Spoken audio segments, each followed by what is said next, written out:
که دا ټوله دنیا راولګي او تا ذلیله کوي که نه او الله ته عزتمن کړی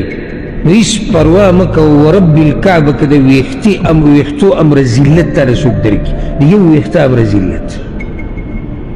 او چې کله الله رب العزت یو انسان لره ذلیله کړي لکه دا ټول مخلوق راپاسي د دنیا دا کنه